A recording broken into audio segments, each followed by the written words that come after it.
नमस्कार, एमपीएटी न्यूज में आपका स्वागत है। मैं हूं आपके साथ अनिल विश्वकर्मा। आइए रुक करते हैं खबरों की ओर। आज मध्य प्रदेश की संस्कार धानी जबलपुर आके मैंने कोविड महामारी पर नियंत्रण की समीक्षा की है। क्राइसिस मैनेजमेंट ग्रुप के साथ मैंने चर्चा की और उसके बाद मैंने डॉक्टर्स मित्रों से भी वर्चुअली बात की। हमारे ग्रामीण क्षेत्र के ब्लॉक स्तरीय क्राइसिस मैनेजमेंट जो ग्रुप है उनसे भी वर्चुअली में जुड़ा। एक राहत की बात यह है कि न केवल जबलपुर में बल्कि पूरे मध्य प्रदेश में कोरोना की पॉजिटिविटी की दर अब लगातार कम हो रही है। ये बढ़ के 25% के ऊपर पहुंच गई थी, आज घट के ये 16% के नीचे आ गई। कई दिनों में पहली बार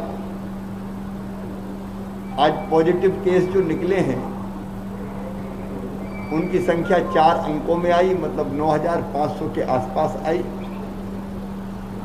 और जबलपुर में भी पॉजिटिव केसेस की संख्या अब कम होने लगी है और रिकवरी रेट लगातार बढ़ रहा है। लेकिन हम चैन की सांस नहीं ले सकते,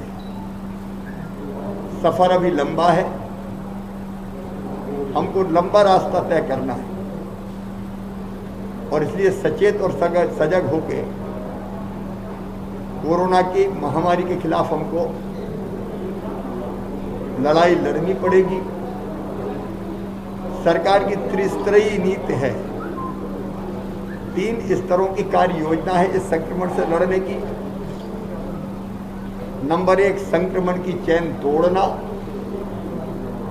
मैं जनता का, जनप्रतिनिधियों का, समाज सेवियों का, स्वयंसेवी संस्थाओं का आभारी हूं कि सबने मिलके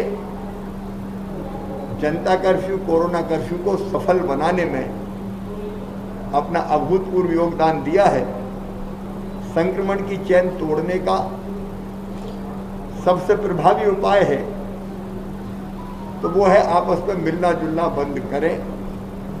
और गांव में भी यहाँ कई गांवों ने जनता कर्फ्यू लगाया है और शहर की जनता भी कोरोना कर्फ्यू, क्योंकि जनता ही का कर्फ्यू है, जनता के लिए है, उसके कारण संक्रमण की चेन टूटना प्रारंभ हुई है। अभी शादी विवाह का समय नहीं है, कार्यक्रम के आयोजन का समय नहीं है। तो एक, सबके साथ मिलकर संक्रमण की चेन तोड़ने का अभियान लगातार जारी रहेगा। दूसरा जो उपाय हम लोग कर रहे हैं, किल कोरोना अभियान। ग्रामीण क्षेत्रों में घर घर टीम सर्वे कर रही है।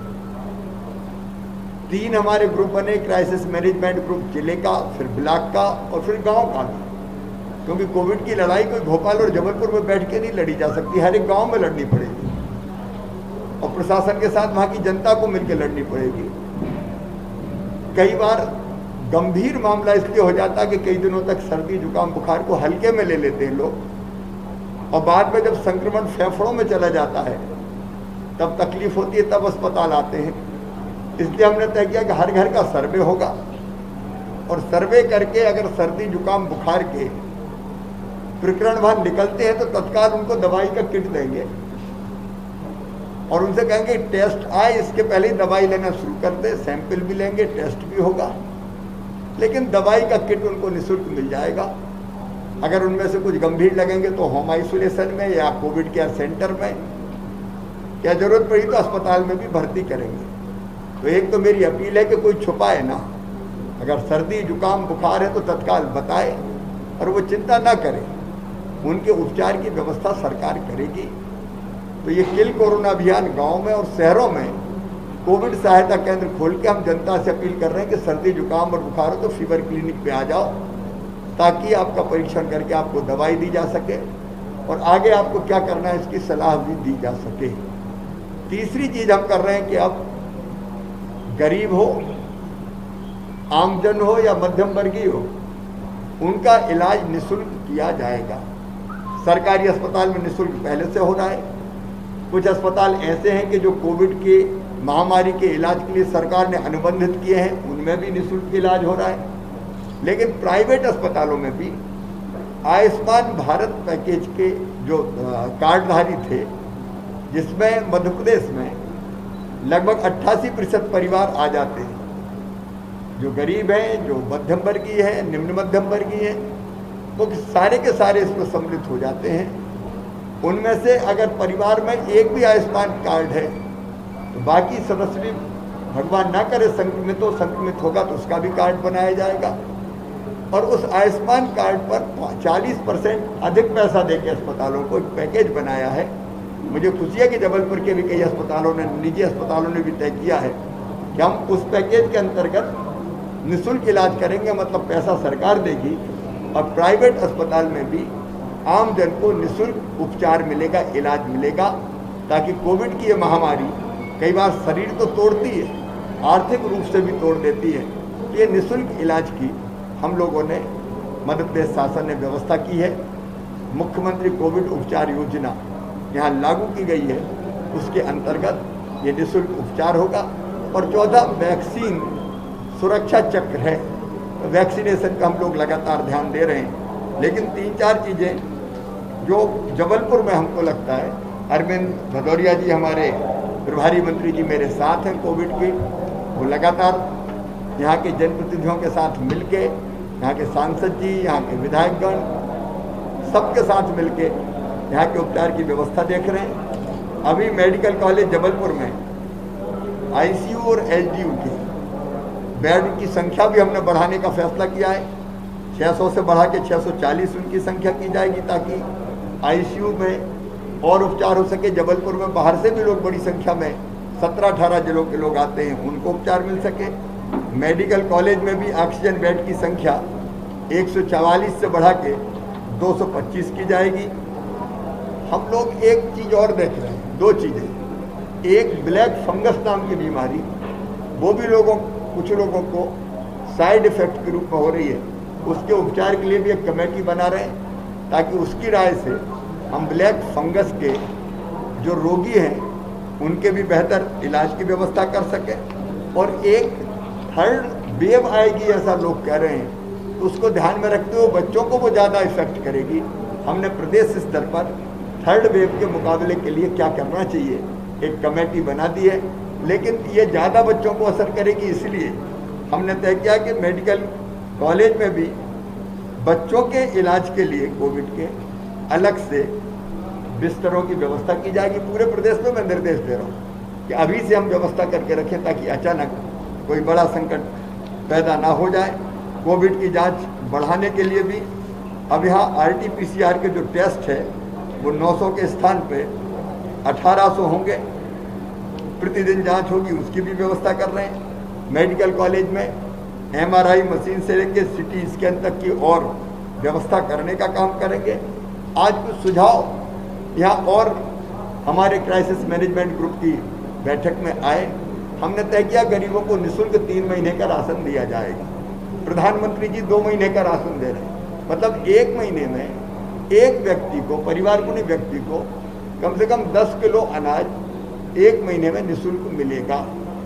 अगर 5 लोग हैं तो 50 किलो निःशुल्क मिलेगा। मुझे बताया कि कुछ लोगों के नाम छूटे हुए हैं, तो मैं आज निर्देश दूंगा कि किसी गरीब का नाम छूटा हुआ हो तो अपवाद मान के हम कई श्रेणियों में, ऑटो रिक्शा चलाने वाले हैं, घरों में कामकाज करने वाली माता बहन है, कोई और गरीब आदमी रह गया है, हाथ ठेला धकाने वाला, सब्जी फल बेचने वाला, चाय की गुमटी वाला, पान के ठेके वाला, बहुत गरीब जो हमारे ऐसे भाई बहन हैं, उनको भी ये राशन प्रदान किया जाएगा।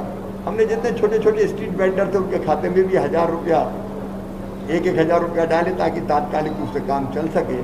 किसानों के खाते में भी मुख्यमंत्री जो हमारी किसान कल्याण योजना उसके अंतर्गत 2-2 हज़ार रुपये डाले हैं। तो संकट की घड़ी में बाकी उपाय भी हम करेंगे। और एक चीज़ और जो यहाँ सुझाव में आई है, पोस्ट कोरोना के बाद के जो इफेक्ट है उसकी भी चिंता हमको करनी चाहिए। तो उसके लिए एक अलग व्यवस्था हम और करेंगे। कुल मिला के संकट की इस घड़ी में जनता को बेहतर चिकित्सा सुविधाएं दे सकें, बेहतर इलाज की व्यवस्था कर सकें। लेकिन मूल है संक्रमण को रोकना, तो संक्रमण को रोक के कोरोना खत्म कर सकें, इसमें हम लोग कोई कसर नहीं छोड़ेंगे। इतने रेमडेसिविर का मसला देश भर में आज घुसा है और न केवल इसमें जिस आरोपी का नाम सामने आ रहा है उस पर पता नहीं विशेष कृपा पात्र रही है। कोई भी हो, एक बात सुन लीजिए, दवाई के मामले में, इंजेक्शंस के मामले में जिसने भी गड़बड़ की हो वो इंसान नहीं है, वो नर पशु है। उसको जानवर कहना जानवरों का अपमान है, वो तो हैवान है। ऐसे किसी भी व्यक्ति को कोई भी हो नहीं छोड़ा जाएगा। पूरे प्रदेश में कई लोगों पर रासका की कार्रवाइयाँ हुई है, ऐसे लोगों की संपत्ति राजसात की जाएगी और इनको कठोरतम दंड दिया जाएगा। ये इंसानियत के दुश्मन हैं, इनको किसी कीमत पर नहीं बख्शेंगे। हॉस्पिटल के जो संचालक है इसके ऊपर किस तरीके से कार्रवाई होगी, जो सरबजीत लोग हैं? हमने एक अलग टीम बनाई है उच्च स्तरीय, वो जांच करके कार्रवाई करेगी। उस कार्रवाई को मैं रोज देखूंगा। भोपाल में किस तरीके से कार्रवाई हो रही है निजी अस्पतालों के खिलाफ? जबलपुर में भी शुरू है, सब जगह मेरे निर्देश है। जहाँ भी गड़बड़ मिलेगी शिकायत होगी। शिकायत केवल यहाँ नहीं, शिकायत भोपाल में भी एक टी कमेटी बनाई है, उसके पास भी शिकायत की जा सकती है। हम जांच करवाएंगे और जांच करके कोई भी गड़बड़ करेगा तो देखो दोनों तरह के लोग हैं। एक अच्छे अस्पताल भी, अच्छे डॉक्टर भी हैं जो दिनों रात सेवा का काम कर रहे हैं, समर्पण से लगे हुए हैं। ऐसे डॉक्टर्स का, पैरामेडिकल स्टाफ का मैं हृदय से अभिनंदन करता हूं। उनको हम भगवान का दर्जा देते हैं, लेकिन जो गड़बड़ कर रहे हैं वो हैवान है, उनको नहीं छोड़ेंगे। ये थी अब तक की खबरें। नई खबरों, नई अपडेट के साथ बने रहे हमारे चैनल के साथ। और अगर आपने हमारे चैनल को सब्सक्राइब नहीं किया है तो प्लीज उसे लाइक करें, शेयर करें और सब्सक्राइब करें। तब तक के लिए नमस्कार।